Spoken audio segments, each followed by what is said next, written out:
Hey, you're listening to the Road to a Billion podcast. I'm your host, Stefan Georgi, and I'm glad to have you with me here today. The Road to a Billion is a call-in radio show style podcast where you can ask me questions about freelancing, copywriting, entrepreneurship, mindset, scaling, relationships, money, really almost anything else. The reason for the name is a double entendre. It's about scaling to $1 billion in sales, which is a number that I should hit this year as far as generating sales for myself and my clients, and about trying to make an impact on the lives of 1 billion people over the next 10 years, and a real tangible impact where we have helped somebody to improve their financial, emotional, or mental well-being. Those are sort of the three categories that I've identified as places where I can have the biggest impact. So we'll start taking calls in about 5 minutes from now.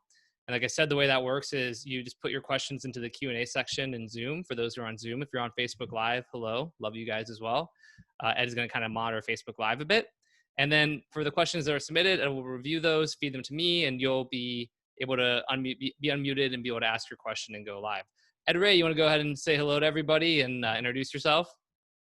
Hey, what's up? My name is Ed Reay, and there's a garbage truck outside. Hey, that's great. There's an intro for today. Oh, man. In all seriousness, I help make people's funnels Facebook friendly so they can get some of those beautiful, beautiful sock bucks.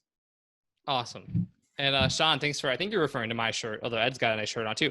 Fun fact, when we first started talking today, Ed was shirtless, and I told him he should just stay shirtless for the whole, episode, dude. but they couldn't handle that. Then he flexed and said that y'all couldn't handle the gun show. Oh yeah, that was so funny. Before even turning the camera on, Stefan's like, "Yo, Ed, how are you?" I'm like, "I'm shirtless, bro. How are you?" That's literally how he answered it, and then turned his camera on, and I just got shirtless Ed Reay for the first 10 minutes of this recording. So fortunately, I do have it recorded, so if I ever need to embarrass Ed, I've got, Dude, put it on the hub. Make sure you put in my mailing address for the checks, all right?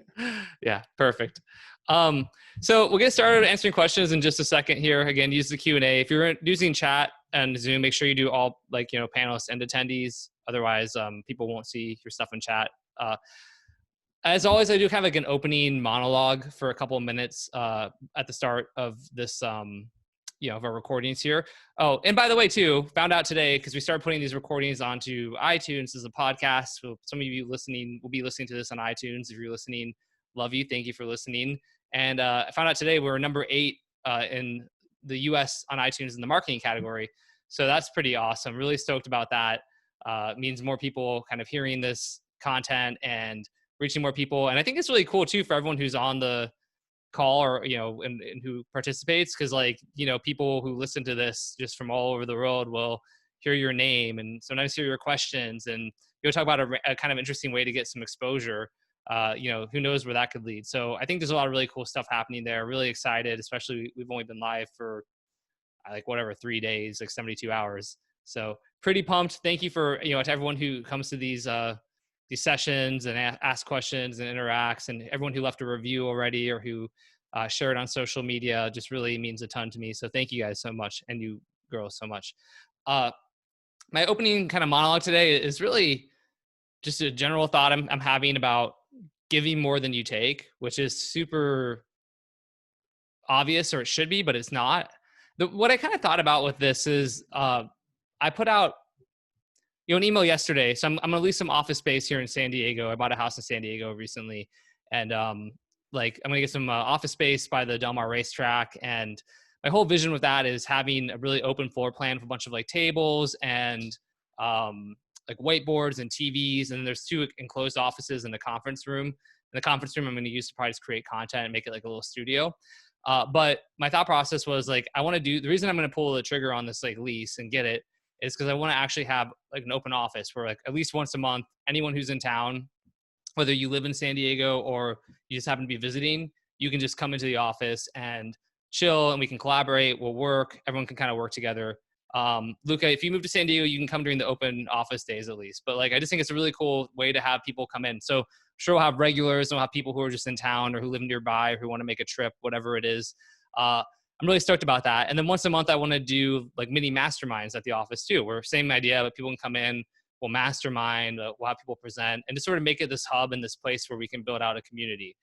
So that's the main reason I'm doing this office and making that investment. And then another thing I'm doing is, and I emailed about my list about this morning, is like in October or November, we're doing, for my Mastermind Copy Accelerator, we're doing our mastermind virtually in September 9th through 11th. And it's going to be amazing. We have awesome speakers. We have all these cool surprises lined up. It's going to be great. But I miss that offline kind of like in-person connection. So assuming things don't completely go to shit with COVID, I'm going to do my road show. Yes, Chris Dixon just called it, where I'm basically going to charter a jet and then just travel across the US and like go to different kind of regions and areas and host like single day masterminds with members of Copy Accelerator, whether it's, our full members or those who are in light. And then on top of that, I'm going to have probably another day that's open to like just like the general public. And I'm thinking we'll even do like dinners like one night that we're there. And basically it'll be like the dinner will be quote unquote free, but I'll ask people to donate. Maybe it's like $100 to attend. But basically, so if we have 100 people, everyone donates $100. That's $10,000, right? That we just raised. And then we'll give that to different charities that are like doing good work in those regions. And so the idea of all of this stuff being like, that's like me giving, right? And does it, cause like you look at it, like this office is going to cost me, I don't know, like $360,000 over the next 3 years. And then like the roadshow will probably cost me $150,000. And again, I'm in a place where I'm blessed enough to be able to do that and like make those investments, but I'm not doing it with an immediate ROI. There's no plan of like, but then I'm also going to sell people at these things, right? Like there's no selling people. It's just like building the community, giving, being involved with people, creating connections and all that kind of stuff. And that's what I kind of mean when I say giving more than you take. Yeah, it's probably tax deductible, Chris. There is that part. But which helps. But hey, you still have to pay the money up front. But again, man, it's about giving more than you take. And I thought about, because I got an email for some virtual event today, and it was like, sponsorships are now open. Like, and essentially the email was, hey, like sponsor, like you can make money, give us your money. And I think so many people doing so many things are just so transparently just trying to make money constantly, and they're trying to make money off people and others, and they're just so naked about it. And like, again, I love making money. I've talked about this. There's no secret, but I think you end up making way more money when you're a giver instead of a taker. And so I just think that something I'm going to continue to live my life by is really trying to give more than I take. And so I wanted to share that with everybody, because maybe as you move forward with your day or your week or your month or your year or your life or whatever it is, being a giver really, I think, is ultimately the best thing you can do. And Chris said you should film your journey. You better believe I am, actually. So I've got Jude Charles here with me filming right now. He's like literally filming me as I talk. But Jude, you want to come around and just wave to everybody on camera real quick? Come here, Jude. Sorry. I know. Jude's like, I just totally broke the fourth wall or whatever, but Jude's here filming this. But same thing, like, I'm going to have Jude on that plane with us and traveling around. And then people are saying hi to you, Jude. So he'll film the whole thing. We'll film content. Every session we do at the office, we'll film it. So I'll create a ton of content, and I'm sure that, ultimately I will get an ROI off everything I'm doing. But again, it's just not, that's not the purpose, isn't for like the ROI or the money. Like it's like doing stuff because it just feels good and it's right and I'm able to do it, not because I'm trying to make like a bunch of money tomorrow from it, Kimmy Do said hi, Jude. Bobby said hi. Ed Reay said, Jude saw me shirtless. Rachel Spiel said, hey. What's up, Jacob, by the way? So Eric Chan saying hi. Jack Einley saying hi. Again, Jude's getting a lot of love now. Jude's awesome, as you guys know. Sharing that. Anyway, and with that being said, Shura saying hi. The Jude love is just pouring in now. I want to go ahead and jump in and answer some questions. And so, let's chat. So Ed Reay, you want to go ahead and let us know who's up first? Yeah, for sure. By the way, I love that you always say my last name. You just go Ed Reay. I'm like, it's always Ed Reay. I can't just do Ed. Ed Reay. All right. We got a good question here. I haven't seen a question like this since being on the show. Peter. Cosmas? I need co-host though. Oh, you're not co-host yet? Oh, no. Snap. Okay. Oh, Stefan. Oh my gosh. Naughty boy. Make co-host. Thank you. There we go. All right. Peter Semis asks, if I can find his question, tips on how to be happy and tips on fighting off negativity demons. It's a good freaking question. That is a good question. What's up, Peter? How are you? Good. How are you, man? Doing good, man. Good. Yeah, you'll give me a little context on that question? Yeah, I mean, like, to preface everything, like, I have very strong mental health, and, my life is fucking awesome right now. More money, better shape, but lately I've been noticing like a somewhat depressive trend in my mindset, and I'm very hypersensitive to that stuff. So I'm kind of just wondering, like, if stuff's going out like great, like how can we continue to like move that forward, especially with happiness? Because like, what's the point of having everything if you're not happy? Yeah, 100%. Yeah, Yeah. that's a great question, man. Yeah, I think that, a couple of thoughts, like Jazz mentioned The Big Leap, and we talk about The Big Leap on like every single one of these shows. Have you read that book yet, Peter? I'm about halfway through actually right now. Cool. Yeah. I think that helps, because I do think sometimes it's like that upper limit problem and that kind of thing of like, when you get to this place where things are good, there's kind of your inner like saboteurs and demons that are trying to bring you back down, drag you back down. And so then like kind of like, because of that, like it manifests in unhappiness, and then the unhappiness leads to you making poor decisions to sort of cut yourself back down. So I do think that that's part of it. Mhm. For me personally, one of the biggest things that I don't have like a perfect answer to this, obviously. If I did, I'd be like a monk, but I also just try to kind of own it. Like I examine my feelings, and then I own my feelings, and then I kind of just let it go from there. So like if I am feeling kind of depressive or unhappy, I sort of think about like, I try to think like why that might be, right? Is it that I'm really unhappy? Is it that I feel like I'm missing something? Is it possibly that I have an inner voice that is, or some mindset stuff or mental and emotional baggage that's kind of manifesting itself and trying to, pull me back down or whatever it is. And then if I still feel kind of unhappy, then I'm personally like, all right, well then I can just be unhappy for a bit. If I want to be like, I talk about giving myself permission to be unhappy. And then when I do that, like, and I'm like, all right, well, I can totally do that. And if I want to not work for the next 3 days, if I want to stay in a depressive funk, like that's totally cool.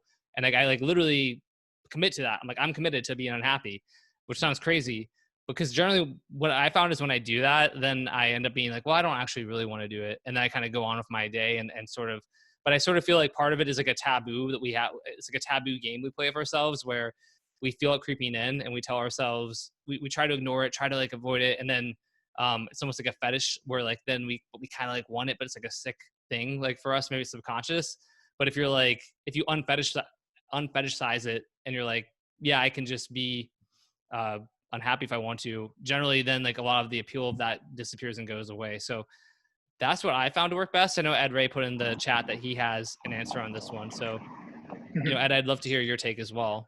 Yeah.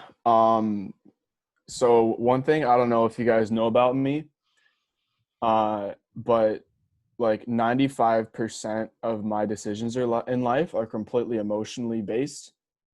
That's just the hard fact. So I totally understand this. And I've dealt with this a ton with like mood swings, depression, anxiety, everything you can name it. Like I got it probably. One thing I got to ask you, and like for you guys listening, this is really crucial. How consistent is your sleep schedule? Oh, it's pretty good. I mean, I grew up like a hardcore fitness guy, so I try to get like 8 to 9 hours every day. Yeah, Peter's jacked AF for those who are who don't know. What's your wake up time every day? What's your average?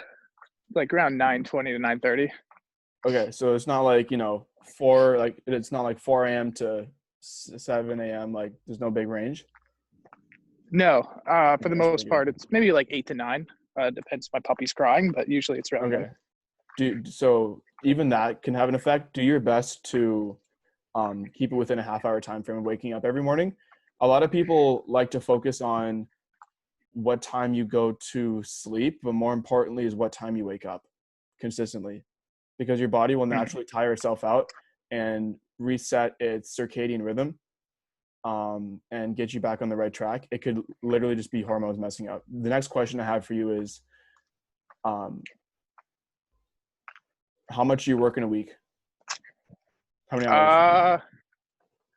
I mean, I don't really track it, but I mean, I try to work probably 6 days a week right now, more because like it's COVID time and I'd like to work now and then take time off later. Yeah. How many hours a week do you work though?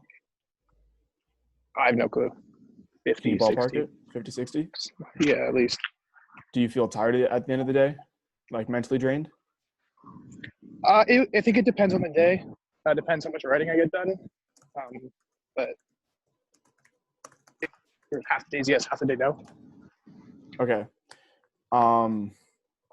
Because that's the other thing I'm kind of testing for is, are you burning out? That's my next question, or starting to. Because that's something that happened to me a few times when I started to get in a depressive funk, was literally just me not having a consistent sleep schedule, not, what's it called? Not, oh my gosh, I'm having a blank, brain fog. But basically, it's important to have just healthy habits, like eating good food. You're a health nut, so you probably are, but most people listening, either not a consistent wake up schedule, they're burning out, they're working too much, not taking enough time off as well, not eating nourishing good food, like actually good food, like micronutrients of like fruit, veggies, whatever. Also vitamin D as well. How much sun are you getting? Probably do like, yeah, I usually do like 1 to 2 hour shirtless walks a day in the sun. So usually pretty good. And like, I'll hit like 10,000 IUs once a week, just as a mega dose to be safe. Okay. You and Ed Reay can do your shirtless walks together if you guys. Let's do it, man. Let's do it.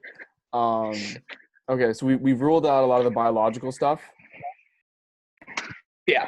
Do you feel like you're, and like, I'm sorry if this is like going a little too far in depth, Stefan, like, let me know when to stop. Well, I'm curious about, I mean, Peter, I would just be curious, like, do you have an inkling as to, you know, where the depressive feelings might be coming from? Mm-hmm. Good question. I think it could be burnout. I do have like 7 projects going on at once right now. I'm not just like copy like my own book launch and then the course and some other stuff. So I could think it's burnout. Yeah, that's kind of the instinct that I got. Cause like if you're just talking about 6 days a week, and I know it's tough because you're like, to your point, COVID's going on, can't like, you know, what else can I do? Might as well maximize this time. But at the same time, if you're working 6 days a week and you're sort of feeling like you're never getting a break, or you're not taking that downtime to like recharge and that you time, it is easy to start feeling burned out. And then with 7 projects, it's like feeling scattered, like you're not accomplishing as much in a day as you think you should be. But it's not because you're not working, it's because you're kind of working on a bunch of different stuff. So you're only kind of making little like tiny dents, you know, instead of making a huge cavern. I think like, to me that I mean, one thing I would just do is of your 7 projects, right? I would try and really hone in on like 2 to 3 at most, you know, that you think are really biggest needle movers. Just focus on those. Then I would really focus on trying to take like the weekends off entirely, you know? One thing I found, and I give Monique Linder, who's a coach who I worked with maybe 2 years ago, and she kind of is the one who forced me to do this, but I started to like, I cut back my hours at work pretty significantly, but I focused on the big needle mover. So I found that I actually was like working half the amount of time I worked before, but I was getting more done. And then not only that, but since I was done at like 2:30 or 3, I'd go play golf and I'd be in the sun for like 4 hours playing golf, or I'd go for a walk, or and then like doing those sorts of things made me feel a lot like happier. And then just like sort of, then when I did work, I was more excited to work. I always talk about, you know, Ernest Hemingway, like, is famous for that. He would stop writing in the middle of a sentence every morning. He would write for like a couple hours in the morning, but he would always stop in the middle of a sentence. And the reason he did that was so that when he woke, he'd be pissed off. He'd want to keep going, but he couldn't. And like, then like when he woke up the next day, he was like really excited to go back to writing because he wanted to at least finish that sentence. Plus he always had like a prompt. He always knew what he was going to write. And it was easy to do that. But I kind of look at it the same way of even working and taking a break. You're like, but if I go for another 2 hours and work till 7 or 8, then I can, you know, finish like this thing. But it's like, yeah, but is that better, or would you be better served to like, you know, go do family time or more personal time, or go out in the sun and then, you know, wake up the next morning and be like, oh, cool, I know exactly what I'm supposed to be doing, and you finish it then. So I think that stuff, if you do that, like, may have a big impact on your mental kind of health and well-being. So that's what I would personally recommend. Yeah, cool, for sure. Awesome. And there's something I said to Jazz Courtenay the other day. We had a quick call with him. Basically, the way that I compartmentalize it in my head in terms of juggling clients and stuff, and this is useful for anybody, even if you're not doing client work, just project-based, just apply it to whatever you're doing. I only ever want to have a maximum of 3 big projects going on at once. So I'd have 1 project for myself, 1 project for my retainer client, and then 1 like gap for one-time projects. So that way there's a good balance. So there's always money coming in, like as Ian Stanley calls it, maintenance money. There's money now, which is within the 1 day to 30 days, and there's money later, which is my own personal stuff, like my book, my Facebook compliance course, my email list. And that way you can really 80-20, like, you know what to cut out if it doesn't fit in one of those 3 compartments. Obviously it's going to be different for everybody, but if you can, like Stefan said, pick 2 or 3 projects that are going to bring you the biggest returns and be the most fulfilling, do those. Okay, cool. Thanks, guys. I didn't mean to make it so deep on the first it's question. Cool. But... I love it. That's what I love about this. I love going deeper. So thanks for asking it, Peter. Yeah, thanks. Cool. Awesome. Ed, I want to make one other note on that too, which is that, I had like Brooks out here with me, Brooks Briz, who's part of the Copy Accelerator team as well, and super awesome guy. He's done a bunch of amazing stuff. He actually has, if you ever kind of look at his bio, it's amazing. Like he helped to like start like the blooming brands that was like Outback Steakhouse and Carrabba's and all these restaurants. He worked like directly with the owners to help grow that. He did stuff with like John Maxwell, who's one of the foremost experts in leadership. He's just done all these incredible things. But he was helping me with like brainstorming on the publishing company. So we spent most of the day Tuesday on that. I rented a conference room at a local Regis, and we whiteboarded, we mapped stuff out, and I took a break for the Copy Accelerator call and then had a couple calls after that. But I spent a huge chunk of time doing that. And when I was doing that, I was not checking Facebook messages or my email or Skype or anything else. I was like in that room, just focused on that one thing, which is a really big needle mover. And I realized when I got home that day, my like level of happiness was so much higher. I felt so happy. I was in such a good mood. And the next morning he came, we spent the first couple hours and I was still in that good mood. And then he left. And then I went to doing, playing like whack-a-mole with all of this stuff here. Like, I had like to do Copy Accelerator feedback. I had emails to respond to. I had a call about the supplement company I'm involved with. I had to call with my PR team. I had to like do some like admin stuff and sign some contracts. And then suddenly I'm jumping around to all these different things. And my mood just went like this. It went straight downhill because instead of really focusing on this one thing that was the most exciting thing for me and this big needle mover, I was trying to do all these different things and cram it all in. And so it just reminded me of the power of focus and like finding more time in our days where we can just focus on one big thing at a time. Like the Copy Accelerator stuff is a huge, needle mover for me in my life and a really important thing too. So it's not that I don't enjoy doing that. It was just like switching to that and then another thing and another thing and another thing. So I've always found my most productive and happiest times are when I'm really focused on like 1 or 2 things. And when I'm trying to focus on more than that at a single given time, I get cranky and irritable. So I just wanted to share that. Yeah, Marcus said Brooks is like a real life most interesting man in the world. He totally is. And Chris Dixon, yeah, that book, The One Thing, is great. And also Manuel Zapata said, sorry for being late. Nice to be here. Glad to have you here, Manuel. So with that being said, Ed, let's do another question. Let's do it. From our good friend, Kimmy Do. Kimmy Do. How to edit your sales letter and improve flow, especially headlines and subheadlines. Sweet. What's up, Kimmy? Kimmy, I can't hear you. Okay, there we go. Yay. Hi, Stefan. What's up? What's up? How are you? I'm well. How are you doing? I'm doing awesome. Thank you. Good. Yeah, so I'm wondering like how to edit your sales letter and especially like improving the flow, especially like between the copy and the sub headlines. So, okay, cool. So as far as between the copy and the sub, so you're saying as in like where if the copy that then leads to a subhead and the subhead then goes back to the copy and that kind of like transition that happens between those things? Yeah, exactly. The transition. Yeah. So I like, if I'm doing especially like a text sales letter, text copy, I generally want to, I want to all flow. I mean, I want to write it so that somebody keeps reading continuously. So if whatever the line is before the subheader is just like a logical continuation of like that line. And then the line after it's a logical continuation.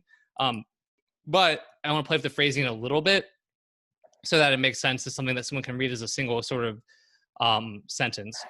And then the bigger trick, and I think I've talked about this a little bit in the RMBC applied that I do, and like on the first call there, is I want the subheaders to tell the entire, basically be a mini version of the sales letter and tell the entire story. So for example, if you're yeah, like Marcus has said, dual readership path of subheads. Basically, yeah. So you go from the headline to each subhead all the way through, and you could just do that. You could just read the headline and the subheads and still get like the lead, the story, the mechanism, the build up, what the product is, and everything else. So it's almost like a someone who's skimming could just read the subheads and still understand everything, the core of everything I just shared with them, and still be motivated to buy.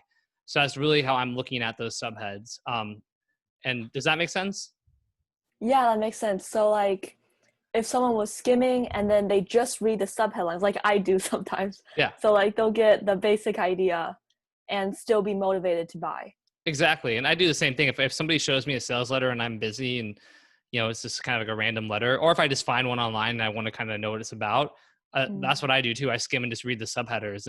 But if they're sort of weird, fragmented, like don't connect, things like that, then I'm kind of like, now I don't know what I'm reading. But if they all just flow together as like a unified sort of journey that we've created, then I typically know what's going on and I'm still interested in the product and everything like that.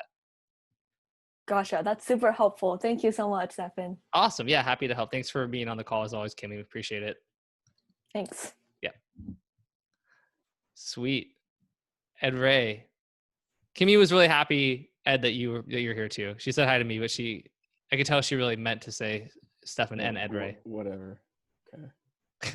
Emo Ed. He's gonna get back to his guitar back out and start playing some Taking Back. How could this happen to me? I made my mistakes. All right, so we got Rob Tidwell. For a brand new copy cub, what kind of daily exercises would you recommend? Nice. What's up, Rob? Rob. Hey. What up? I know this is like the most basic, simple question, but not really. I have a friend I'm trying to help out that she's really stoked about writing copy, and I'm like, all right, I'm going to help you. I'm going to give back. Then I'm like, shit, what should I have her do? Yeah. So, buy RMBC. hear it, buddy. Yeah, well, I mean, not only that, but you're in Copy Accelerator. So I shared a long time ago that kind of a module for how to train a new copywriter from scratch. Yeah. So use that as your shortcut. But for people who are listening to this who aren't in Copy Accelerator and they're like, that's not very helpful, Stefan, which would be lots of people, you know, yeah, you could buy the RMBC method, which is my copywriting course, plug from that because I mentioned it in chat and on live. But really the thing I would do as far as exercises go is if they don't know really anything about copy, I want to kind of familiarize them with that world. So I would show them a bunch of examples of sales copy, whether that's like sales letters, Facebook ads, you know, advertorials, email copy, etc. So I'd just be giving them access to a ton of, you know, kind of copy resources so they can kind of familiarize themselves with it. I recommend, there's a book called like The Ultimate Desktop Copy Coach by Clay Makepeace and Tony Flores. However, apparently it's harder to find online now. I think maybe because of Clay Makepeace's passing. I'm not sure exactly. I do have like my own version of it, PDF, but I can't just go around sharing it with people like, you know, willy-nilly out of respect to them. But I used to make like when copy cubs read that because it does like kind of give you a good cursory overview of copywriting. And then, I mean, it's advanced too. It just kind of also starts at the beginning. It's like 1,000 pages long. But, you know, at least having them studying copy, and then I'd have them, you know, say if we're looking at long form sales copy, sales letters, I'd have them look at all of the, like the structure, right? Like go through these and kind of look at the commonalities, right? Like, so basically what do you see as you read, like mark up like what the same structure is, you know, the different transitions you're seeing, basically the different parts of it that you're seeing. Do you notice the same things happening again and again? Almost like make them kind of like do their own outline of what a sales letter looks like based on all the copy that they've seen. You know, I would teach them RMBC, since you know that, research, mechanism, brief, and copy. And then I would have them, as they're going through that, like I would actually, the research one, I mean, you could give them like a research assignment, tell them like, hey, you know, basically do research for a hypothetical product or an existing product or whatever it is. Same thing with like the mechanism. I teach them about unique mechanisms of the problem and the solution. And then I'd give them some like hypothetical products, or you could give them existing products and give them an exercise where they go in and find new mechanisms for those products. Same thing for the brief. I'd show them a brief example and I'd be like, here's what the brief looks like. Here's the different questions that are asked. Then I'd have them go to a sales letter or sales copy, and I'd have them basically pull out the different things from that sales letter and put them into the brief. So I'd have them do the brief in like reverse, because then they can get practice kind of figuring out what goes where in the brief. And then for the actual sales copy and the copy outline, I'd have them, same thing, go through sales letters, marking up like, okay, here's the lead, here's the background story, here's the unique mechanism of the problem, here's the unique mechanism of the solution, kind of go through bit by bit and kind of understand it. Then I would give them like a hypothetical product or assignment and have them go through and write out a sales letter for it. Like whether you could pick an existing product off Amazon or hypothetical product or whatever it is, but I'd have them go through and write a sales letter, but I'd have them do it bit by bit. So I'd say, start with the lead, right? I want you to like, you've looked at a bunch of leads now, you know what's supposed to be in the lead. I want you to like write a lead for this product and have them write the lead, and then like look at it with them, go back, what's good, what's not good, how could it be improved, teach off of that, then move on to the next part. Now like do the background story. Same thing, like, right, have them write that out, have them modeling off of like sales copy that already works, review it with them. And then for the unique mechanism of the problem, unique mechanism for the solution, and so forth. So they go bit by bit by bit and have it be very modular until they've then suddenly written a sales letter from scratch. And then from there, probably have them keep practicing and doing that, continuing to study copy, continuing to write. But that's sort of the crux of what I would do for training somebody we want to write copy from, who doesn't really know anything about it. Yeah, that was a super good answer, Stefan. Dude, you always like, yeah. So like, I know him, you know, kind of what to do, but not like you just laid it out. So, hey, I really appreciate it, man. Thanks a lot. Dude, yeah, my pleasure. And it's really nice that you're helping, you're helping this woman out and everything. So good on you, man.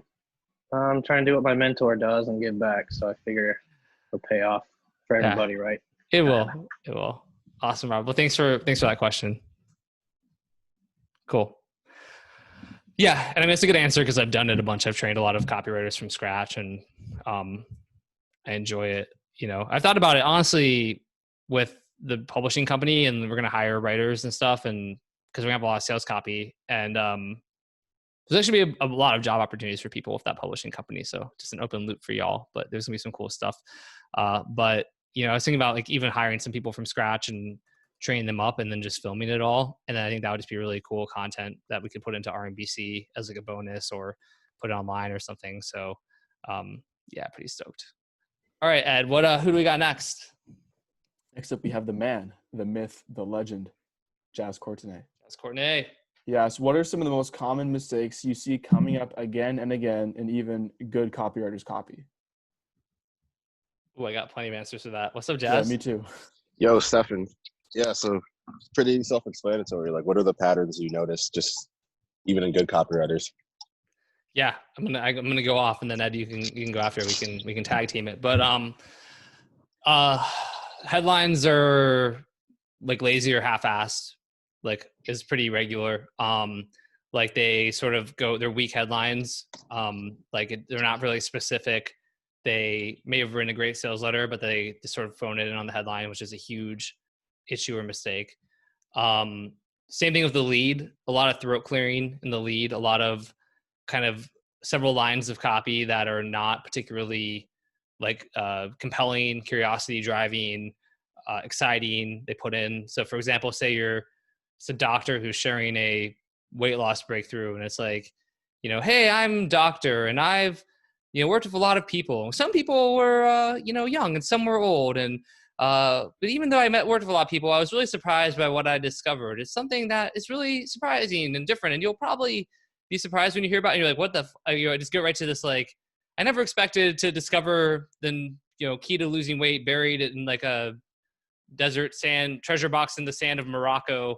And yet after spending 3 weeks with like barely any water, almost dying, that's exactly what happened, or whatever it is. I'm just making up a random story, but the point is like, just get right to it, to the story, or right into the emotional stuff. Starting in the action too. When you tell a story, like start in the middle, start like with the action, like get into the action right away. It's even good sales copywriters kind of like, again, it's kind of building up to this, but it's like start right in the action and then move back. We see that in Hollywood movies all the time. You see that the movie opens or the TV show starts and like there's like the the hero being shot, or like they're in a gunfight, like, and then suddenly it rewinds back to the beginning, right? And that's what we should be doing in our sales letters. There's like 2 movies on Netflix. That one with like Chris Hemsworth starts with him in the middle of like going from car to car. That super violent one, but it was like kind of cool. And then there's some new Netflix one with the people who are like kind of immortal and can't die, and it literally starts with them all being shot and killed. And like that, you know, Deadpool I think did that, the first Deadpool. So same thing in our copywriting. Still sometimes if they're not an RMBC, not having a good mechanism is still an issue. Really having that dialed in. And then the last thing I'd say, and especially on info products, is that maybe all the other copy is super good and they don't make any of these mistakes, but then they get to the product reveal and they don't really sell the product. They sort of start meandering around. They sort of mention the product and then try and go right into like telling you should buy it, but they don't actually tell you what the product is. It's not like what do you get? Like if I'm selling an info product, meaning like a digital product, an ebook, a guide, a course, like it needs to be where like I can envision myself, like even if I'm not gonna actually hold it in my hand, I can envision myself holding it in my hand. Like it's a package. I can take it, like feel it, hold it. And I know exactly what these modules are, what I'm gonna get, what is the outcome gonna be? Like how many modules are there? So many times people just like get to the product and then they just get really lazy and they're like, yeah, and then there's the product and it's it'll show you how to do this stuff. So anyway, like you should buy it. And it's like, what are you doing? You gotta like sell me on that product. Like make me be like, oh my gosh, I need to have this product. I need to own it. I think it's super vital. But everyone's mad that Gerline's not here. She's probably on Justice. You know, I forgive it. Gerline's a pretty good, pretty loyal attendee of our Road to a Billion. And, you know, Justin doesn't do a lot of live Zoom. So I understand. And she's still part of the cult, you guys. Don't worry. Don't worry. But Ed, I know, did you have anything you want to add to that? Yeah, there's actually quite a few things. You covered most of the bases. One thing for sure is assuming the prospect knows more than they actually do. Yeah, that's a great one. On like the curse of knowledge, which is like, imagine you're talking to somebody. See, I'm using the curse of knowledge principle to explain the curse of knowledge principle because I don't assume you know what it means. So, but basically, it's like imagine trying to explain copywriting to one of your family or friends. They just don't know what it is. You have to like explain it in very simple layman terms. That's something a lot of copywriters forget to do. They just assume that a reader will know what the industry jargon is. Other thing is, on the other side of that is talking condescendingly or talking down to their audience, like they're stupid or something. They do not want to feel stupid. Also, focusing too much on the me, not so much on the you. Huge one. Although compliant copy is a little different. Another huge one is not doing enough of the right research. So you got good copy, but you're just a little bit off in your marketing because your research is off. That's a huge one as well. Another one is not reading their copy out loud, like before they submit it. So there's like flow issues, there's transition problems, and they transition too abruptly from one idea to another. And that's one thing I've struggled with for sure. Stefan's just writing these all down. Dude, no, I've got more to add. You got my wheels turning. I got at least 2 more I want to add in. Okay, yeah.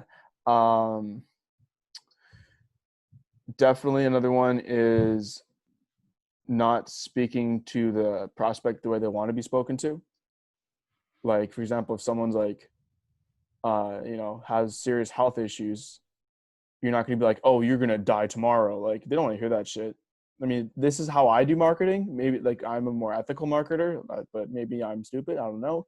But I'd rather be like, you know what, this might be a problem right now, but there is hope, right? Just talking into more, because there's so much fear mongering out there. Like, just don't be a dick. Like, people's lives are shitty enough as it is. Don't make it worse. I know we have to push the pain to sell a product at some point, but like to help them, but within ethical reasons. But that's my approach. There's also, Ed, like I kind of talk about, it's almost like I like, this is not a PC way to put it, but it's whatever. But it's almost like the abusive like partner type thing where it's like, if you're going to beat them up, right, then you come back after and you're like, oh, I'm sorry, like, but it's okay, baby, like, don't worry, right? And like, one thing that happens, like if with copy and writing like a lead or whatever, and if you're going to kind of use fear or go negative and talk about pain and suffering. What I've seen even like really, really, really like, I don't want to mention this person by name, but one of the absolute best copywriters in the world. And they had a thing that bombed. And one of the reasons why is because they just kept making the prospect feel like shit for like a weight loss keto product. So they just kept making the prospect feel like shit, but they didn't ever then stop to be like, but hey, like, it's okay. And in fact, I'm going to show you, you know, how things are going to be better in the future. And I mean, eventually they did when they got to the product, but for the first, you know, 10 minutes, 15 minutes, it was just laying it on. And as your prospect is viewing your sales letter, your VSL video sales letter, or they're reading it. And if they're just constantly, after a few minutes, like, why am I watching this? Why am I reading this? I don't want somebody just like, you know, if it's not about the prospect at all, then I'm just hearing somebody complain and bitch for like 5 or 10 minutes. Like, I don't need that in my day. And if it's making me feel like crap, I'm like, why am I sitting here having someone just making me feel like crap? So it doesn't mean you can't kind of hit and kind of squeeze or poke pain points. But at the same time, you then want to kind of bring them back and be like, you know, but don't worry, like, totally fine. It's probably not even your fault. Like, I'm going to show you how things are going to be better. And so I think that's a really good point you made, Ed. Yeah. I got a few more. Can I got two more. We do two more, then you go back to yours. Okay, go. We'll alternate. It's okay. Like yeah. We're tag teaming jazz. Yeah. I mean, not being repetitive enough. Like, you actually should be repetitive, especially with your mechanism or technical stuff. If you're doing something that's like scientific or about the brain or psychology, and you explain like sort of something unique one time, like, that's great, but then you need to remind them. So you look at it in my copy a lot. Once my spokesperson discovers like the real mechanism of the problem or solution, I'll then keep repeating it. And I'll be like, and you know, and remember, the real reason for the problem is X, Y, Z. And then a little bit later, so this does this, which is perfect because as we've talked about, the problem is X, Y, Z. Like, I'll keep repeating it. You can't just mention like the real reason they're having a problem or even your solution one time and be like, they got this, and keep going, because like they don't, especially with long copy that's, you know, 6,000, 7,000, 8,000 words, or it's in a video sales letter and somebody's watching this video and then the dog comes in barking, or they are, you know, they get a phone call and their kid comes in screaming or wakes up from nap, and they go away from their computer for 5 minutes, come back because they are really interested, but they missed your mechanism stuff. And now they're like, well, wait, I don't really know what's going on. So you like, right, you have to actually be repetitive. And even good writers aren't, they assume they've said, oh yeah, I've told them that once. They're really wrapped to every word I'm saying, and that's not true. And then related to that is a really common one is just using big words, big sentences, and having poor readability. You see that a lot, where even really good writers will have these paragraph long sentences, but in reality, the average American adult reads at a 7th grade reading level. So when you're using a bunch of big words or you're writing really long sentences, there's like data about how after 10 or 12 words in a sentence, people's reading comprehension gets cut in half. And after like 20 words in a sentence, it goes to like less than 10% of Americans and adults can understand a sentence. So like, that's why I use so many ellipses, which people ask me about, like, why do you use so many ellipses? Why do you break up stuff? It really annoys some of the old school, like, direct mail people. I think they really hate that I do it, but I do it because I'm trying to cut it up so every line is just like no more than 10 words or so. That way I'm not losing people and they're not completely confused. So there's a few more for me. Ed Reay, tagging it back to you, brother. I got 4. So I'm just typing out. So not getting their copy reviewed by other copywriters that are better than them. That's a huge one. On the same note, not asking for data from clients on the copy. You have no idea how many people come to me. They're like, Ed, can you look at my copy? I'm like, this looks good. They're like, well, how can I make it better? I'm like, well, how well did it perform? They're like, I don't know. I'm like, ask your client, dude. Like, find out how your thing's doing.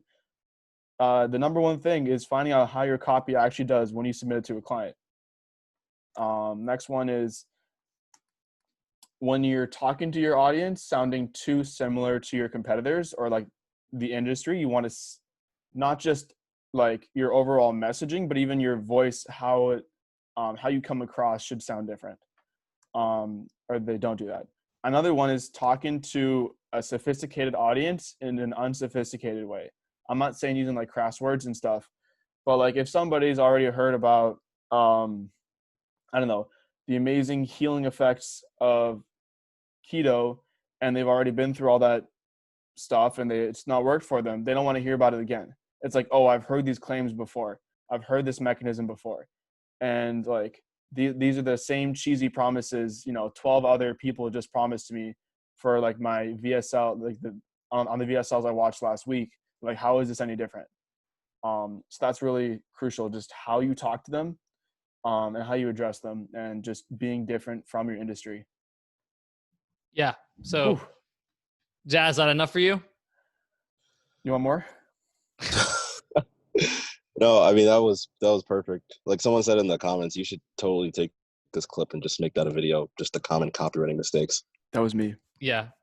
Oh, that was you. Well, either way, yeah, totally gonna do that. Totally make that a bonus for RNBC, man. Yeah, I mean, plus this actually put on my podcast, but yeah, either one. Jazz, thanks for that question. That really got the wheels turning there. Yeah, thank you for the answers. Of course. Michael, Mike said, I also like to casually bring up an idea to someone I know is in the market, and if they seem shocked, I use that in a headline or in the body. Yeah, I like that, Michael. That's a good idea too. Yeah.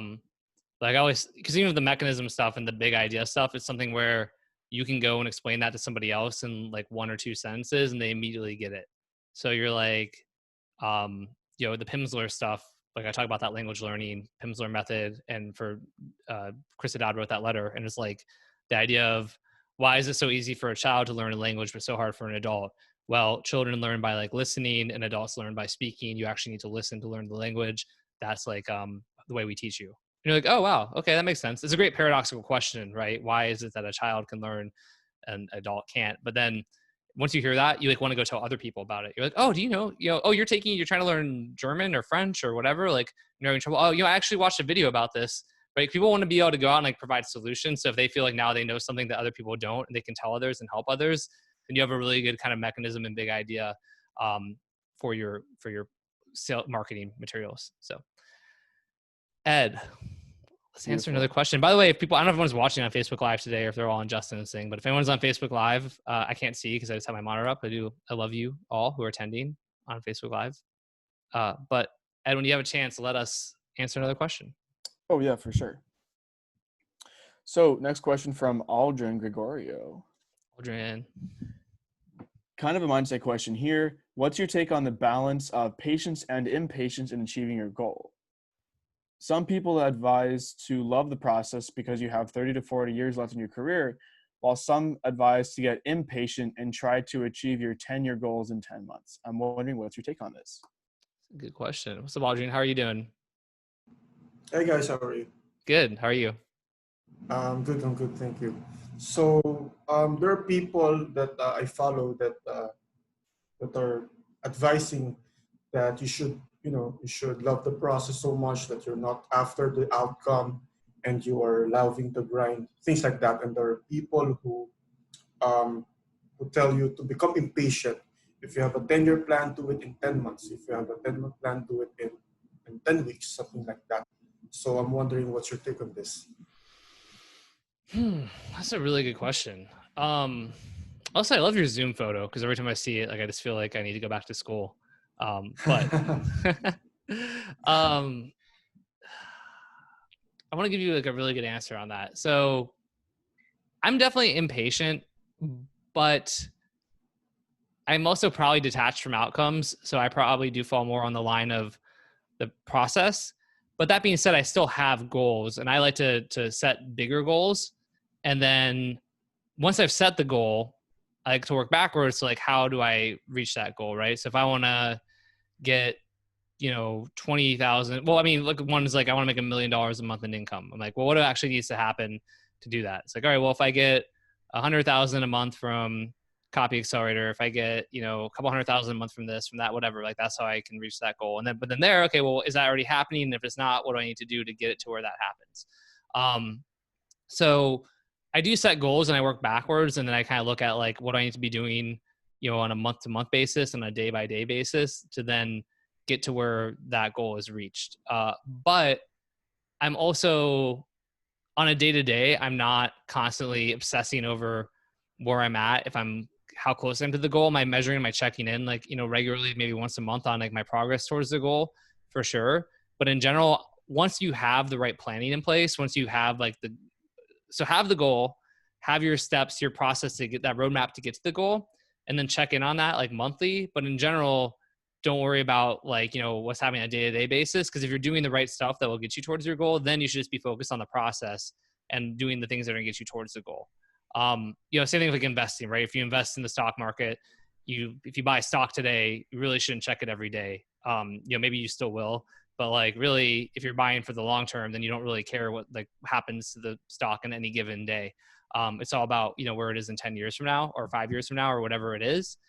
So I think set the outcome you want, figure out a time frame that seems like realistic to you. I would dream bigger. I would stretch that out. So if I'm thinking like, wanting to reach 1 billion people in 10 years and impact them emotionally, mentally and financially in a positive way is like, there's times where I want that to be 5 years, but I'm also like 1 billion people is a lot of people. So for the time being, I'm still okay with it being 10 years.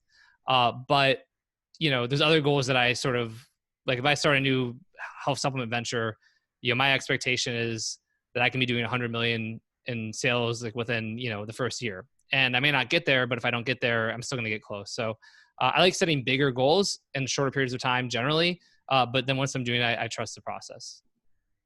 Does that make sense? Does that help? Yeah, excellent, Stefan. I love the analogy with respect to stock investing. So, that's great. That's great. Thank you. Awesome. Yeah, happy to help, man. Dude, fun fact, by the way, for you guys on stock investing, I bought a bunch of overstock.com stock like 2 years ago because I was like, or whenever crypto, right before the crypto bubble burst, and somebody in one of the crypto groups was like, Overstock's gonna like crush it, like gotta buy it now. I bought it at $70 a share. It went all the way down to $5 a share, and it was like for like last year it was like under $10 a share. But I've just held it, and then randomly during COVID, it's just been going up. It's up 23% today. It's at $77 a share. Boom, I'm up on it. Lifetime. Took me a year of more than a year, like 2 years of holding that thing and like just like, but not selling. Let's go. But like the point is, right, if I don't trust the process on that and I just sort of like sit there and sell because I freak out at $20, and I would have just be so pissed right now that's at 77 a share. But anyway, Audrey, I'm glad that helped. Blockchain for the win. I know. Ed Reay, who we got next? I'm really stoked on that. I'm glad I checked. Speaking of not checking every day, but the fact that I don't know why Overstock's surging so much, but we'll take it, Question from Rachel Spiel. Assuming the best way to beat a control is with a new lead, I prefer story-based or a new big idea.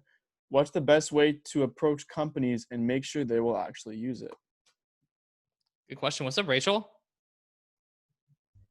Hi, how are you, Stefan and Ed? Oh, Ed, you got the love too. Hey, Rachel, I'm great. How are you? Good.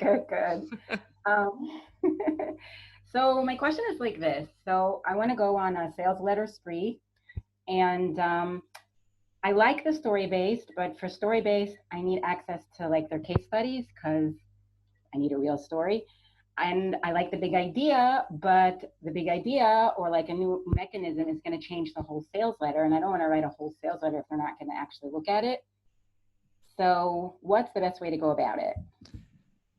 Yeah, the thing I would do if you're going after these people as sort of cold prospects and they aren't, aware that you're going to be like sending stuff to them for them to potentially use. I generally find that you can still, and you like stories, you can still write stories. The way I would do it is if they have a spokesperson currently. Well, it depends. Okay, if their current sales letter is already story based, then that's a different thing. We'll kind of come back to that. But say that there's not a good story in there now. It's more like a spokesperson, and they've got some curiosity stuff or like 3 foods that you shouldn't eat if you don't want to, have bloating, whatever. Then you can still find a story that's sort of like an emotional punch in the gut, kind of like captivating story, and you can still tell it as the lead. And then from there transition into like, hey, I'm spokesperson, and as awful as that story is, or as crazy as that story is, it's something that actually I hear about all too often. It's way too common. And that's why today I needed to make this urgent video or letter for you, because if you're struggling with XYZ as well, like I want you to know about this new breakthrough that can help to blah, blah, blah, or that can let you know, I need you to know about 3 foods that you might be eating right now that could be the reason why, you're having this problem. Like, in fact, it was too late for this person, or I only wish that this person I told you about at the beginning knew about this because it could have made a big difference. And then just kind of going from there. So you're able to still take stories and tell them, but then you're just going from there to like the spokesperson who's saying how, oh yeah, that's a crappy story. But anyway, like hopefully if you can relate, like if you can relate, then I've got good news. I'm gonna go show you like a better kind of path forward or something. So that's sort of like the hack for that. Does that make sense? Yeah, I did that on one of mine actually. It just didn't feel as like it had as much impact as the full story going all the way through, but there's just no way around it. So yeah. Yeah, I mean, it doesn't always. I agree. It's like I'd rather have the whole thing be a story with like a golden thread throughout. But a good story can do that. I think we like Justin Goff and I talk about Ian Stanley, who did something for Power for Homes or Patriot Generator or whatever the one that Alan Baylor has, and Ian wrote like this lead about how it was like John didn't know he would die that night, and it's about this guy who like the power went out, and I think he had like a candle, and the candle lit on fire, and if only he had a generator. And then he tells like another story, and then like that's it. It doesn't go back to John's story, but I know just adding that, it was something like it like improved their conversions by like 150% or something crazy. Wow. So even that can, and maybe it's not perfect, but if it's something that they test and get some results and then gets you in the door with them, then maybe at that point they're like more open to you doing a full sales letter, and then you have a chance to tell more of a story at that point. Okay, that sounds good. And what if I wanted to do, let's say, a new unique mechanism, because I'm really good at finding those, but that really needs a whole letter. What's the best way to go about that? And I don't want to write it if they're not going to use it. Yeah, that one's tough. Honestly, I think like if they know about, you kind of have to do your research to know if like they understand unique mechanisms and if they think that see the value in them. Like if they do, right, if they're in the RMBC method, like Facebook group or Copy Accelerator, or, something like that, and you can kind of see that they like it, you could probably just be like, hey, like I'm Rachel, here's my awesome success and track record. I'm a great copywriter. Stefan says so, which is true, because for those watching, listening, Rachel Spiel is a really, really, really good copywriter. And yeah, and like, and then be like, so anyway, like, I know you know about unique mechanisms. I was reading your letter. I love it. I actually came up with one that I think could be awesome for you guys to test. Like, I'm going to give it to you. Here it is. Now I understand you probably have to redo your letter to make this all fit in. But I'd be happy to help you guys with that. If you're interested, let me know. And then either you could do it for free if you wanted to, for the opportunity to work with them more in the future, or you could, parlay that into them potentially hiring you and paying you. So I think you can totally still do that, but they probably do have to have an awareness about their mechanism and kind of understand its importance. If it's just like a random person out there who doesn't understand it, then then it won't work. But if they do have awareness, then I think you could approach them that way. Okay, great. Thank you very much. Yeah, my pleasure. Happy to help, Rachel. Thanks for asking. It's glad to get to interact. My first time. I know, it's great. Thanks. All right, thank you. Ed Reay, who we got next? Some sick questions today. Love it, man. It's just fun. Good questions. We got a question from KMP. We all know how important it is to nail the voice of our influencer in our copy. One of the ways to understand their voice is to read their book if they've got one. I want to ask, what should I look for while reading my influencer's book to make sure that I nail their voice? What's up? Hey, Stefan. Hey, Ed. Can you hear me? Yeah, I can hear you. Oh, cool. Actually, as a freelance copywriter, we are always out looking for clients. And I got this amazing client, amazing influencer. He's got a great product, which focuses on, it's like a self-help product, but it's more based off on proven principles. So I really like that. It's not stuff. And I wanted to know more about this influencer. So I got his book and I'm reading it, and I want to eventually reach out to him. So I wanted to ask you, like, there's this problem which I face a lot of times while working with different clients and influencers, is that while writing any sort of copy for them, my voice usually dominates their voice. So what ends up happening is I try to write in their voice, but it ends up sounding more like me. Mm-hmm. And honestly speaking, initially I really like the first draft, but obviously that's not their voice, that's my voice. And I send it to them, and they're like, you need to change these things. That's how we speak. And I tell them I get that, and that that's the thing where I struggle a lot. I've been struggling a lot lately, so I want to make sure that I fix that as soon as possible before reaching out to this influencer. So I'm currently reading his book, and I want to make sure that I'm looking for certain. If you've got any tips regarding that, I would love to know them. Like, what should I look for while he's reading his book to make sure I nail his voice? Okay, cool. I'm going to let Ed do most of the answering because I know he mentioned he has a lot of experience. I do want to just give, because Ed said KMP, so I wasn't like, I'm like, who's KMP? But it's Krishna. So by the way, and which I knew as soon as you started talking, but like, yeah. And shout out to Krishna. Krishna, you're 18, right? Yep. I'm 18 in India, crushing it. Got done some awesome stuff. Krishna like cold emailed me a while ago, and then I connected him to somebody, and he's been crushing it. So I'm really glad to. Stoked that you're here. By the way, Krishna. Yeah, awesome. Pumped about that. So I have a couple thoughts, but Ed, you go first, man. For sure. For context, I've written primarily for very personality driven brands. Like the influencer themselves writes like all their stuff, and they're very like, they have pretty broad different types of personalities. So some of the key things that I always look for when it comes to writing for somebody else's brand is what are their overall philosophies on life? What are their core values? What do they talk about a lot? So it could be also what are what are their methodologies? What are they big on? What do they preach about? Okay. Is that kind of making sense, or is that? Sure. That totally makes sense. As well, look at their language patterns as well. So if you go through like a lot of their emails and their YouTube videos, like make a whole like Google Doc or whatever, like write it out, and you literally find all the phrases they repeat over and over again, just like subconsciously, like language patterns. So for example, if I want to be Stefan, I would put right, consistently. You see now, in other words. Yeah. Anyway. So basically what that means is, right? So like these are all things that I've noticed from Stefan's language patterns. So you'd use these small little things in your own copy. More like usually the biggest complaint that clients have with voice is it's not like their exact words they would say, but it's usually off the brand philosophy.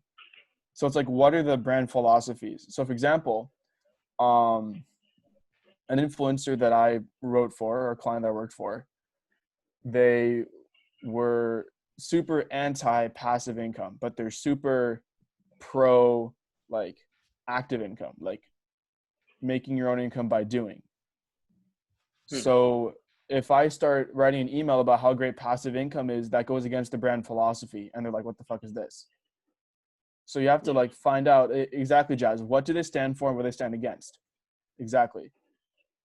And when you can kind of map all that together, find out what keywords they use a lot of as well. Also, what kind of concepts they like to talk about, because at least I'm in the online education space for the most part, and not everyone's going to have this, but most people will on some level have concepts they like to talk about and teach. Do your best to just use those as much as possible in their words. Like what you can do is you can literally go through somebody's sales letter, who's like your client, like some existing sales letters, and just copy and paste certain lines that you think is applicable to what you're writing. That's written in a way that's like, obviously it's approved, so it's going to work just fine. That's all I got for you. Cool. Christian, I have a couple more things as well. Those are great, Ed. Awesome stuff. That was really helpful, Ed. Thanks a lot. Really helpful. A couple other things I would say is, you're reading this person's book, which is great. But if they have like video, I would be watching videos like with them too. So videos where they're talking, interviews, that kind of stuff. Because what I've generally found is that, reading is one thing, but if I actually hear them talk and I can kind of hear their voice in my head while I'm writing, and I can actually hear it because I've listened to their interviews and videos and whatever, that can help a lot too. So I think that one's really important. It's not just about the book, but it's also the video. Depending on its influence, when you work with an influencer as part of a project already, then I would just get on the phone and interview them faster. If you're trying to approach them or something, that's one thing. But I would generally want to do an interview pretty quickly, because you just will, by talking to them one-on-one and they're explaining stuff to you in like a conversational way, that's going to help again with hearing their voice. So I think that's really important.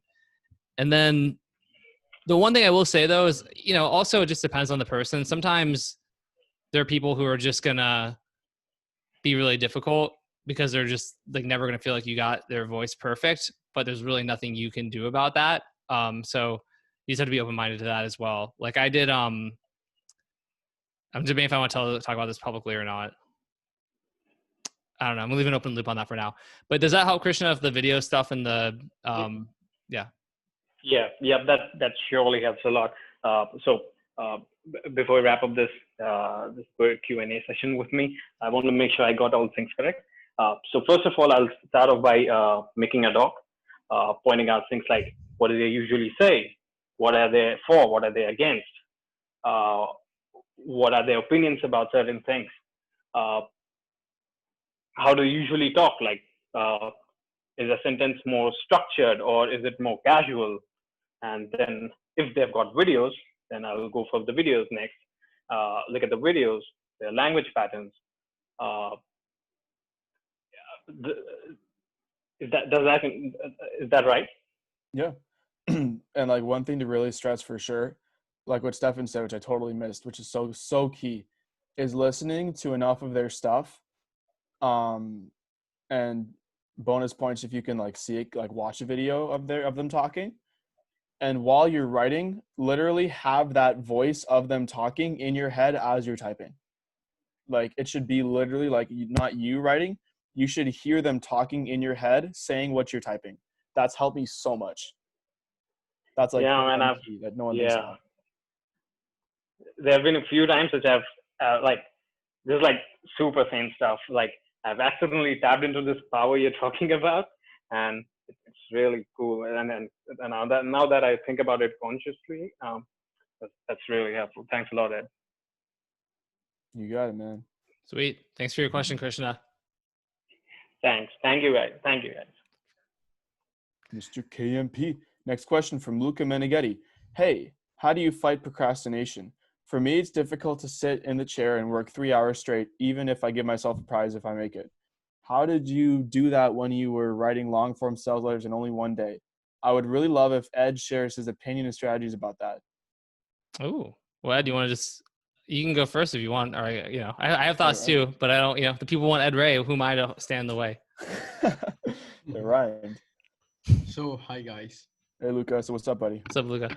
Oh, it's been a long time since I speak with you, because I was very busy with people like Mattia Paganelli and Marco Luzzo. So I'm kind of working with them, and I made some huge steps forward. And that's all thanks to you, Ed, and Stefan, because before knowing you, I was like demotivated. But now I know how to go forward. So awesome. My questions, okay. So my questions was about how do you stop procrastination in general, because I find this so difficult. When I sit here at my desk, I'm like starting writing, but then I start distracting myself unconsciously, and this makes me so like bad when I'm writing. And how do you like fight that? I got you. That thankfully it's a very, very easy answer, but not one that most people have an answer to. How often do you check your phone? How often do you check your phone? Oh, my phone is like 5 feet away, 2 meters. Okay, but like during the day, how often do you check it? Oh, maybe 5-10 times, but for 10 minutes. Like during the whole day? Yeah, not that much. Okay. I study a lot. Do you have like other apps up, or do you close everything down, like Facebook, like Skype, Slack, whatever? Like, do you just sort of have everything closed besides a blank white page? Yeah, so I close pretty much everything. So I have only Google Chrome for all the research stuffs and Google Docs. Open it in Chrome, and then some Word files that I use for research and brainstorming for the single sales letter, etc. What distracts me is like the window. It's pretty cringe to say, but there is a window like 1 meter away from me, and normally I watch out for getting inspired, but sometimes it distracts me. So I try to close the window, and yeah. Two So things. Yeah. Sorry, go ahead. I have not that much distraction, so this is pretty cringe. Yeah, the two things I would talk about is maybe three, I don't know. So one of the easiest is to do Pomodoros if you haven't done Pomodoros before. Are you familiar with Pomodoros? Yeah, I know it, but I never tried. I do like 3 hours block of work / study. So from 9 to 12, and then I decide when to do it based on when I eat, etc. Yeah, cool. So Pomodoros, I mean, and even maybe turn it into like 2 hours instead of 3 hours, maybe.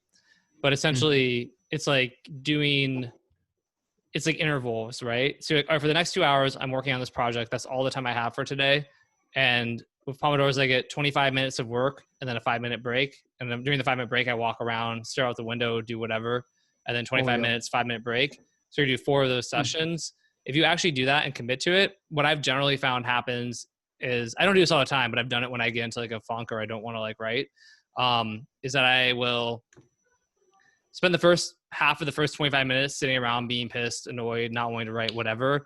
But I'll kind of force myself to do it because I'm like, well, I'm going to stop in 10 minutes anyway. So, and then I'll start to find something that's interesting. And then the timer goes off and I'm like, whatever. Stop for 5 minutes, walk around. Yeah. Like, all right, well, I got 25 minutes, go back into it. This time it takes me like 5 minutes to get into the groove. But then by the end of 25 minutes, I'm like really into it. And then the timer goes off and I'm pissed. I'm like, oh man, I don't even want to take a break. Fine. Come back. Right. And then I'm really in the zone for another half an hour. And like that alone can really help. Sometimes we get I think we procrastinate if we just don't have, you give yourself 3 hours, but maybe that's too long. And maybe you feel like there's not an end point. And maybe you feel like, maybe 3 hours is too much. But if there's these little chunks of time, like, these little 30-minute intervals, I think that helps tremendously.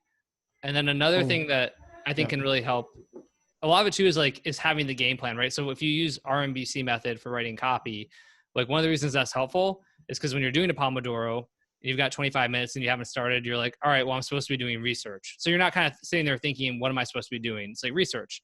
Now I've got 25 minutes to do research before I have a 5-minute break. And by doing RMBC, you have like a full roadmap or plan for your sales letter by the time you go to write the actual copy. And then usually it's a lot easier to actually write the copy. Generally, when we procrastinate or struggle with writing the copy, it's because we just don't have a plan or a roadmap and we don't actually know where we're going with it. So we sort of feel like stuck or not sure what we should be doing. But if you have a very clear structured plan or roadmap, plus in combination with Pomodoros, I think that would help you significantly. Oh yeah. I never tried the RMBC method physically. So right now I'm working with the Mattia Paganelli method. Mattia. Yeah. And he work with the certificate copy method. So he do the research first, and then he find a big idea, and all the work. There is not a real schedule about this. So about that. I will try RMBC. I would try it. And Mattia knows RMBC pretty well, so maybe you can even talk with him about how to blend his. I talked with him, and he said that RMBC is very good, by the way. Okay. It's very, very good. Also, Luca, so another question for you real quick before I move on to the next question. At what point in your working schedule do you find that you're distracting yourself and looking out the window? Is it like right when you sit down? Like, do you sit at a blank screen and like you're like, oh shit, what do I write? Like, what happens? Walk me through it. Okay, so I never have this white blank screen in front of me, because I really do research first, and I have around 2,000 words of research, and I work on it if I have nothing to do. I find it really difficult to concentrate and work when I am at the end of the research and I'm trying to find headlines and a big idea or a mechanism, a solution mechanism, a problem mechanism. And yeah, So that's pretty much all. Oh, so it's just you don't have a process for creating copy. That's it. Yeah, I think Okay. this is it. Yeah, because to me, that's what it sounds like. Because what I was going to say is like actually, yeah, it's structured out for sure, like using RMBC. And then once it like starts to, once you start to feel like, okay, like you're ready to actually write the copy, don't like sit there and just like think about it. Like once you have everything already planned out, just start typing. Literally, you can start like, it doesn't matter what you say, just get the words going. Mm-hmm. You could literally just be like, oh God, I don't know what to start my headline with or what my headline should be. Well, you know, this thing is about, you know, glass bottles and beaches and, you know, I'm thinking about being at the beach right now. And then you can kind of once you start getting the flow and you like kind of get past your mental blocks, then you can actually start to write without like from a place of no judgment, which is where the flow comes out and the best copy is created. Okay. So it helps get past a lot of the distractions because then you're in the flow. You just have to get into it once you structure your copy, which is what sounds like the issue is. Just RMBC, man. Yeah, of course. So thank you very much to Ed Reay, obviously, and to Stefan. You got it. And yeah, thank you. Awesome. Cool. Ed, I know we got time for maybe just 2 or 3 more. I was scrolling through some of the ones that are like I'm kind of interested in Michael McGovern's. I think I can answer really quick. Michael, I'm going to answer this one without putting you on live, I think, just because I can probably answer it. You said, you know, congrats on the podcast momentum. Thank you. Question for today. If you're putting out content with the goal to attract clients, what platform type of content would you focus on to have the biggest, quickest results? Thanks. I guess, Michael, actually one question I have, and you can just put in the chat. Is it specific to copywriting or is it different? What kind of clients? Yeah, copy. Okay, cool. Yeah, I mean, I'd be looking at like, you know, value. I mean, obviously value-based content. Platform-wise, I actually really like LinkedIn because it's really, I think it's untapped as far as getting like LinkedIn really wants to promote good content. So if you're writing like kind of articles, posts, things about, you know, 3 copy mistakes people are making that are hurting conversions, 4 split testing wins you could do that could improve sales, things like that. Your reach on LinkedIn is gonna be really high. Like I get anywhere from 400 to a couple thousand views from like almost every piece of content I put on LinkedIn. I put something there daily, and then I'd have people hitting me up, but like trying to hire me based on my content, which I then don't want to be hired by because I'm not trying to get clients right now. But LinkedIn is really, really valuable for that. So I like that. I think, you know, Facebook, we talk about leveraging Facebook groups. So like posting in Justin and Stefan talk copy, if you're in RMBC method, right, doing something there, kind of creating like value, but yeah, just highlight value stuff based on like, you know, you can do little kind of credibility drops. Like as somebody who's done this, this, and this is what I've seen, or the common mistakes, or the 3 biggest opportunities, or 4 things, or sharing case studies of wins you've gotten for yourself or for clients where you break them down. People just love that stuff because there's a lot of value there. And then Ed, obviously you've done a great job of that. You started pointing out content to your personal Facebook page and, you know, build an email list from that, and, or, you know, have positioned yourself as a Facebook compliance expert, which you are. Ed, is there anything you would kind of add to what I just said? Yeah, I think like you've really covered all the bases, but the one thing to remember, especially when putting out content, is it's not going to hit home. It's not going to be home run from the start. Like it's going to take a few months of you like transitioning your message and dialing it in after talking to more and more of your ideal clients and really talking to them and finding like what they want to hear and what problems they're actually having. And then even dialing in your avatar too. Like for me, for a while, I wanted to go after anybody who was running Facebook, right? I was like, hey, you tired of like getting your ad account shut down? Like, what do you do about it? Meh. No one really bit, no one bought for me, until I started changing my approach and I started talking to people in the direct response industry who are already making money on Facebook. They're doing really well, and then they get shut down. And that's when they hire me, because it's a bleeding neck problem that's literally costing them money. But it took a few months to do that. So just be aware that if you start doing what Stefan's mentioned, the results are not going to be immediate, and it's going to take some adjusting and pivoting. Yeah, that's a good point too, real quick. Cause like it is also the consistency of it. Like actually for the freelancing course that Ian and I are doing that I've been teasing for like forevs, but like is actually coming out next week probably. We didn't want to do it this week and compete with Justin. But if you actually look at Win, who I think is on, I don't know if Win, if you're still on this call or not, I know you came on. I actually went through and looked at every single one of Win's posts in Justin and Stefan Talk Copy. And like his first post had like 6 likes and I think 1 comment or 0 comments. And the next one had a few likes and like maybe 1 comment. And it wasn't until like his 8th or 9th post that people started like, suddenly he had one that had like 43 comments. And then he started getting more people. They got used to him posting. They started responding. Then you saw Win where I had the one where I'm like, oh, you know, fuck it, I'll hire you for something. And I did hire you for something. And then you had other people like trying to help you. And so really it was like, what was your consistency? If you just posted 1 or 2 times and said, nobody's responding, I give up, then, you know, that would have led to the stuff that it's led to. So yeah, I think that is a really important point too. All right, Ed, I'll let you pick the next question. I just wanted to pick one, kind of grab one. For sure. It's a great question here from, oh wait, nope, they just jumped off. Never mind. I did like John's question, which is towards the bottom. I don't know if I have the perfect answer, but I'm happy to answer that one since it's me talking about myself. So it's easy. Go for it. All right. Well, yeah. Let's do it. Yeah. John Caprani asks, Stefan, I can tell watching you talk that you've mostly gotten rid of self-loathing and have moved yourself. Oh, it's moving up in the thing. Give me a second. Where did it go? Guys, don't like it while I'm reading it. And have moved yourself to a place of forgiveness, acceptance, and self-love. Was there a methodology that helped you shake off old hurts and free yourself from ingrained patterns that previously held you back? What's up, John? Somebody literally liked it. Oh, hey, Stefan. What's up, man? What's up? Like I always love the fire digital marketing icon we get here. Hey. Yeah. So yeah, that's a good question. Do you want to add any more context, or was it pretty self-explanatory? No, just that. I think. Oh, I'll give a little context.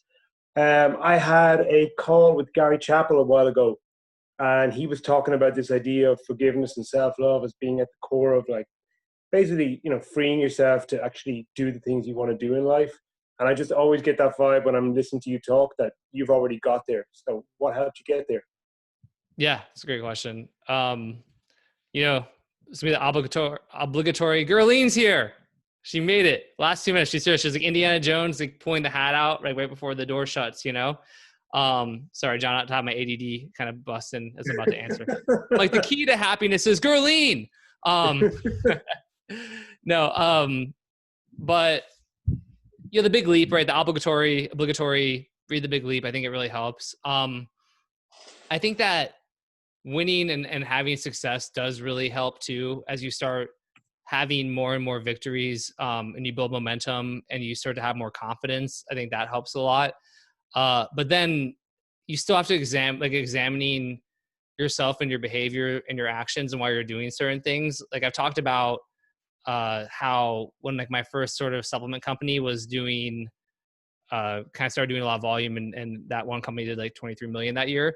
I found that I went through this phase where Laura, my wife, was in Brooklyn doing grad school. We didn't have my daughter at the time, so I was by myself in Vegas a lot, and I would go to started going to like the casinos regularly and playing blackjack, and like I'd like lose like every time. And I would go, and it wasn't like enough money to where it was putting me in a totally financially precarious situation. But it was curious that like once or twice a week, I'd go have a couple martinis at dinner, play blackjack by myself, lose like $1,000 or whatever it was, and like just do it like a couple. And it was like a habit. And but I never won, which is not statistically. You're supposed to win when you play blackjack sometimes, right? But I really think like what was going on there is that it took me a while to realize this, but I had to examine like that pattern and be like, why am I doing this? And I'm like, I think I'm doing it because I have this money coming in, but then rather than being grateful or feeling good about it or using it for positive things, I feel like I don't deserve it. And so I'm going to the casino and literally giving my money away because I'm not worthy of it. And like realizing that actually made this really big kind of like it was a big moment for me, and I kind of stopped going after that because like I don't think it was instant, but I still went a few times. But then I knew why I was doing it, and I'm like, oh, I'm doing this stupid thing again. Why don't I not do that? And that helped me to like break that pattern. And then like moving into the kind of copy accelerator and teaching RMBC and like coaching and training and helping others, and then getting feedback from people, right? When I keep helping people and keep hearing stories from people who are winning, whether it's, Krishna, who, like I said, is 18, he's in India, he's got clients, he's crushing it now, or people in Copy Accelerator, Rob Tidwell, who quit his job after the first time we interacted. He was like, that was his goal, to quit his job. He quit his job a few months later and hasn't looked back. Ed Reay on this call has like tripled his income. Like all of these people, like I can look at and see that I've helped them. Then it's really easy for me to then have that positive feedback loop is sort of feeding me constantly. And as that happens, my confidence grows too. I'm on the right path. I'm doing quadrupled your income, Ed, sorry. But I'm doing the right stuff. I'm doing what I'm supposed to be doing. And there's this positive feedback loop. So a lot of it just comes to like also like looking for feedback and being open and receptive to it as well. Michael Roshin's got the best paying job he's ever had. What's up, Michael? So it's not like a perfect answer. I mean, it just took time, but I really would say it's examining the reasons behind your actions as much as you can, identifying patterns. And then once you have a pattern, really critically looking at it. And then, again, focusing on building momentum, building wins, getting positive feedback, and then making sure that as that happens, you don't slip back into those patterns. So continue to monitor. And if you see yourself slipping back, pausing and saying, hey, wait, am I taking the action I'm taking right now because I'm, really want to take that action? Or am I doing that as like a response kind of mechanism to kind of what's going on in my life? Does that help, John? Yeah, to some extent, yeah. I mean, what it sounds like you're saying is basically you just got to hang in there and keep on chipping away, and you turn the corner sooner or later. Yeah, I think so. I mean, I go back to like Stephen Covey and the 7 Habits of Highly Effective People and this idea that personal victories precede public victories. So I just also think focusing on like when you have little wins for yourself, when you're a better person, like just when no one's looking or watching, I think even little things like that build a lot of confidence. And then from there, like that helps too with the self-loathing, right? Like if I did this call, but then in the show and then I finished it and I went and like ripped off a client, or I started like messaging with some chick who wasn't my wife and like flirting with her, or I, put out some crappy product and tried to make a bunch of money, or I didn't pick up some trash on the street, right? Or all this crap. If that was who I am, then I'm gonna have self-loathing, right?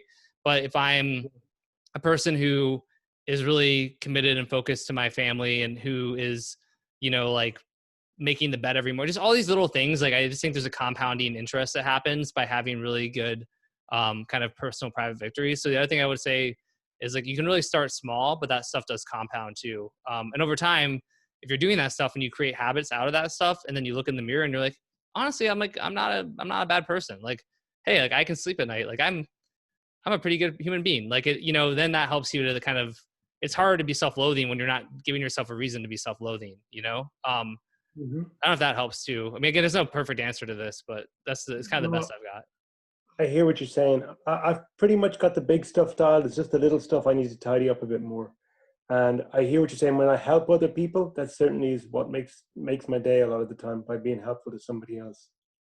Yeah. And so just focus on more of that. You know what I mean? As much as you can do that, keep doing it. I mean, there's a selfish side to like everything like this, the office I'm doing and like the open office days and the mini masterminds and renting a private jet flying around.